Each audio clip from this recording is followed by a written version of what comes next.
Miss Batangas na si Juliana Hope Aquino dinadagsa ng suporta dahil sa kanyang suot sa National Costume Competition ng Miss Universe Philippines.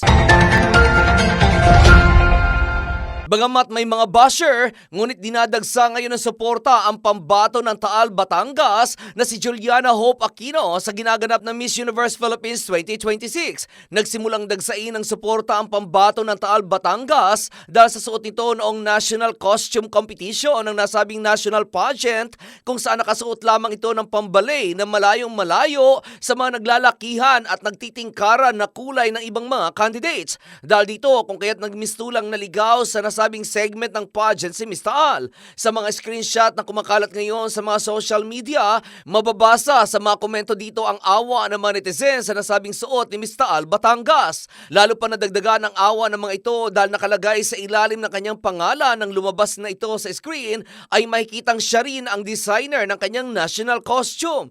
Dahil dito kung kaya't marami ang nagsasabi na pinabayaan ito ng organization na kanyang kinabibilangan. Dahil din dito kung kaya't agad ngang dinagsa ng suporta si Miss Taal, Batangas kung saan may iba pa na nagsabi na pwede siyang magbigay dito ng mga susuotin na gowns, kabilang na dito ang Cebuana designer na si Jet Giap EY na nagsabing kung nalaman lang daw niya agad ay ipinadala niya raw sana dito ang kanyang ginawang sinulog costume. At iyan aking balita, ako naman si Attorney.